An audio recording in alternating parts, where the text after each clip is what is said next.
Dear students, Assalamu alaikum warahmatullahi wabarakatuh. This is Arfat Munji from FEI Higher Secondary Institute.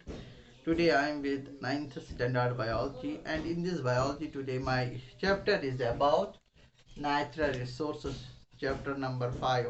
And in this chapter today my topics are natural resources क्या होते हैं, term environment क्या होता है और abiotic components क्या होते हैं, इसके बारे में आज पढ़ेंगे कि नेचुरल रिसोर्सेस क्या होते हैं। ये हमारा असल में यूनिट टर्म फर्स्ट सिलेबस में इंक्लूड है।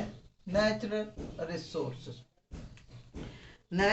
anything which is formed naturally in the surrounding, in under natural conditions, and that is benefit for the mankind in order to get various advantages then of।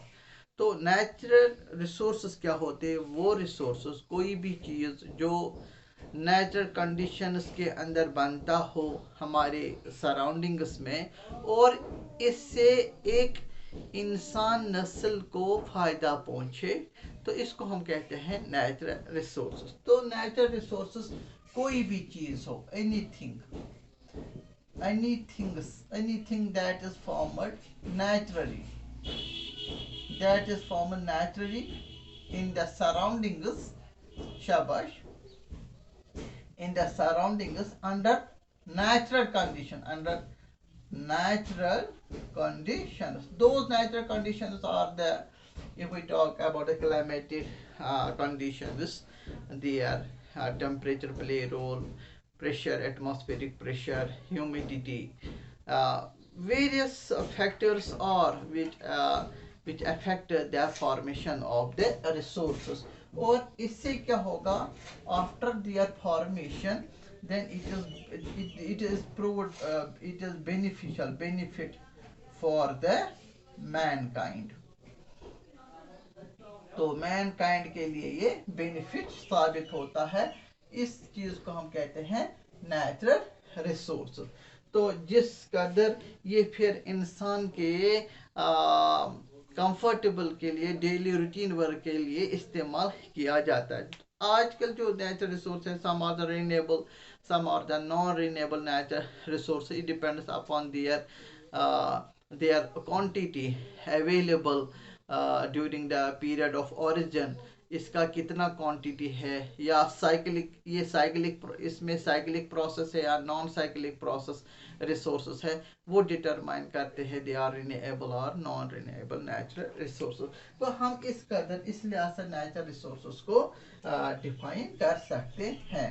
तो natural resources जो ये resources है, it is a backbone for the growth and development of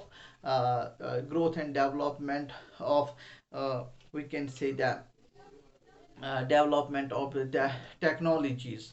It improves the development of techniques, tools, weapons, इन्हीं resources से हम with the help of technologies, scientific parameters are utilizing in order to explore such natural resources। In natural resources को explore करने के लिए we take the help of the technologies, tools, weapons and science methodologies in exploring these natural resources।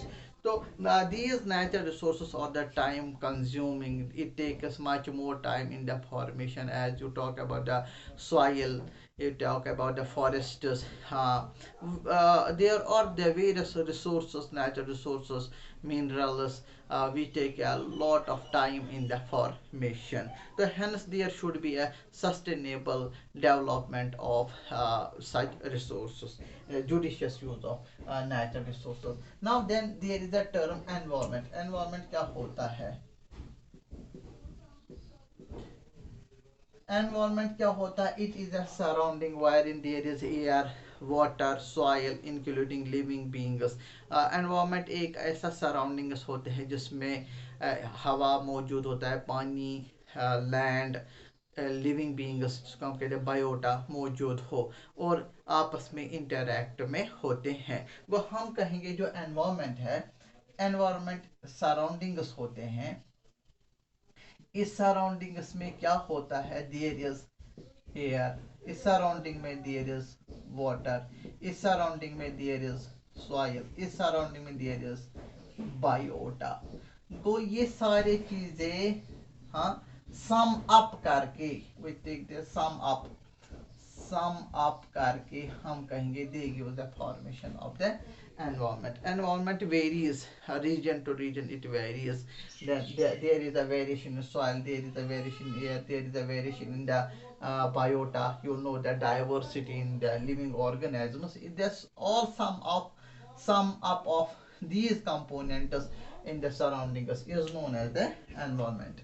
तो वो surroundings जिसमें biota, air, water, soil मौजूद हो, और आपस में फिर बाद में there is interactions, multiple interactions, in order they could be proven beneficial to each other, they are then useful to each other. तो इससे हम फिर इंटरेक्शन एनवायरनमेंट में हम इकोसिस्टम के टर्म में जाने जाते हैं. Then there is abiotic components, हाँ, abiotic components of abiotic components, and second is the biotic components of environment. ये दो component, environment components, environment में दो components आते हैं. Environment comprises of two components, one is the abiotic components and other is the biotic components. Abiotic components here refer non-living components in the environment. Then biotic means living components of living components in environment. Topic है abiotic components in environment, इस पे हम ध्यान देंगे. Abiotic components जो होते हैं, that is a non living components. Those non-living component, you know, important is air, water, soil. ये कम से कम ये तीन चीजें and include the food. ये चीजें बहुत important है for the survival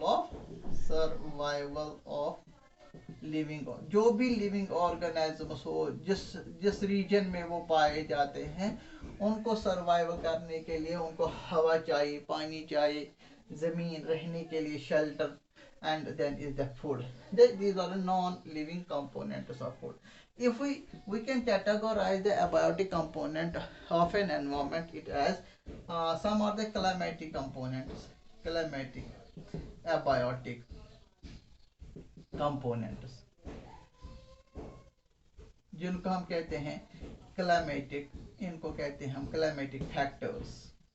Those climatic factors are rain, wind, temperature, pressure, है ना, rain, wind, temperature, pressure. We can say the humidity,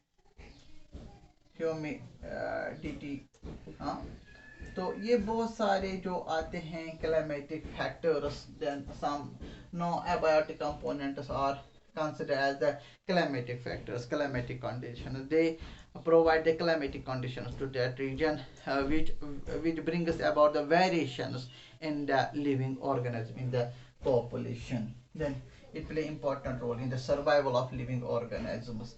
Then other abiotic components are tropographic factors. Other are the tropographic factors.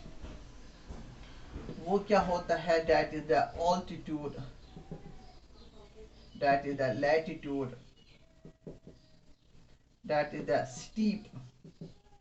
steepness, हाँ, valleys, etc. These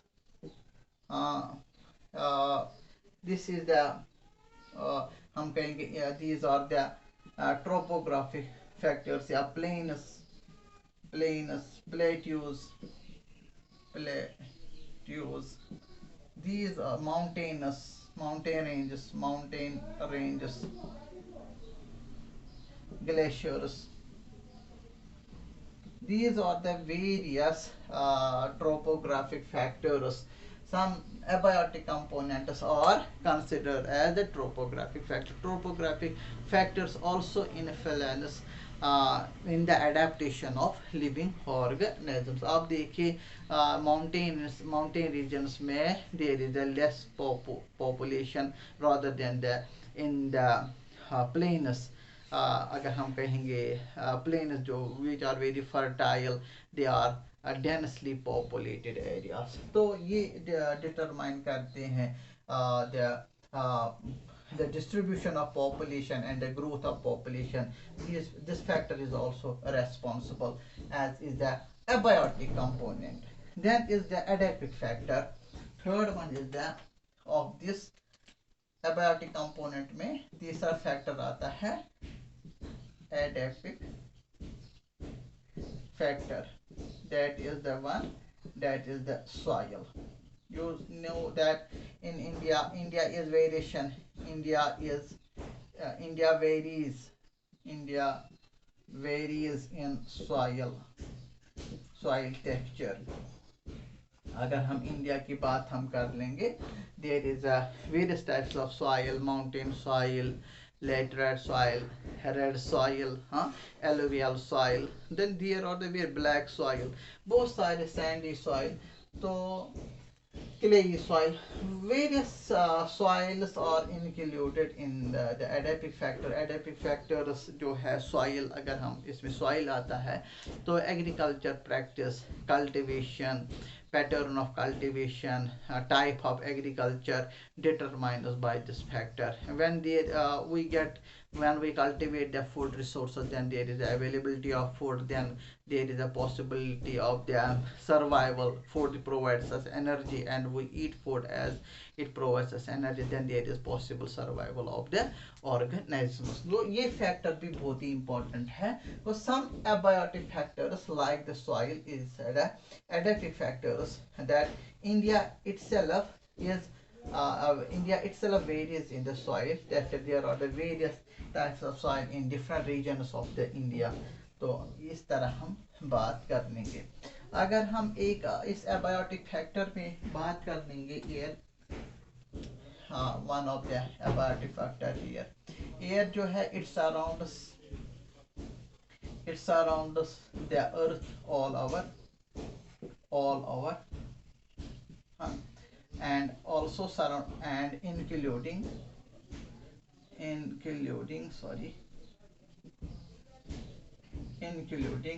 living organisms. Living organisms are also surrounded by the air. जो air की अगर हम composition देखेंगे, there is the nitrogen, there is oxygen, there is argon, there is carbon dioxide, there is hydrogen gas, है ना. तो ये gases मौजूद होते हैं. There is also the helium gas, water vapors, there is water vapors. Then there is the dust particles also there. There is the dust particles, and traces of other gases are also present in the air. तो हवा में जो air है, it is a heterogeneous mixture of nitrogen gas, oxygen gas, argon, carbon dioxide, hydrogen gas, or helium gas, other traces amount of gases, water, including water vapor, dust particles, if we talk about air pollutants are also present in the air. जो air जो है, it is one of the abiotic factor, but most helpful is the air. जो हवा है, it is air contain the oxygen, which is very helpful for the living organism survival, as for the process of respiration. As importantly, there is a carbon dioxide gas, important for the plants, and this gas is utilized as a raw material for the process of photosynthesis. तो यहाँ हम देखेंगे most abundant gas is the nitrogen, that is 21% here. Sorry, it is most 78% by volume, percentage by volume. इसके बाद जो oxygen gas, that is 21% percentage by volume. Then there is the argon 0.92% कुछ ऐसा है. Carbon dioxide, then there is a 0.03%. Then there is other traces gases, then they are less than 1%. So those traces gases are the helium, krypton, xenon, radon, hydrogen gas. These are the traces amount of gas. This is the variation in the composition of the air. Air में जो air composition है, air composition वो किस में है, percentage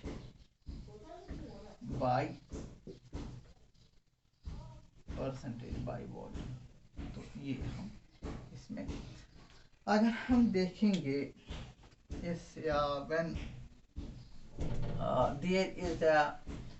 when there is a layers of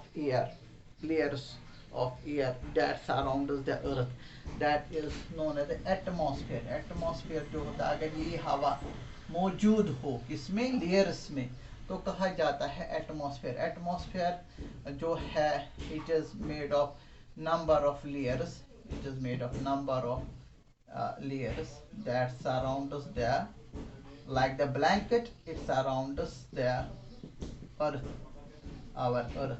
Those layers are troposphere.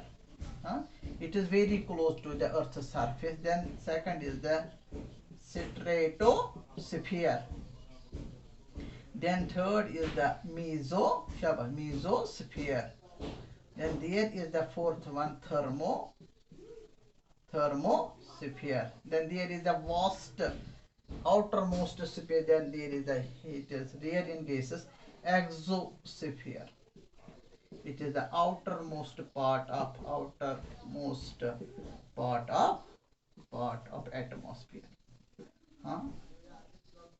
But this one, troposphere, it is very closer to the earth's surface.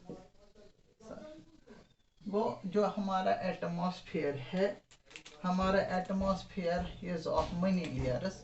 Then there is a troposphere very close. Then there is a stratosphere. Stratosphere में ही ozone layer पाया जाता है. Then there is the mesosphere जिसमें जो meteors होते हैं वो burn of होते हैं, इम्पोर्टेंट रोल है. थर्मोस्फीयर में टेम्परेचर बहुत हाई होता है. एक्सोस्फीयर जो होता है ये outer most part of atmosphere. Then this is all about the following topics today I discuss in this lecture. I hope you understand about these. Thank you very much.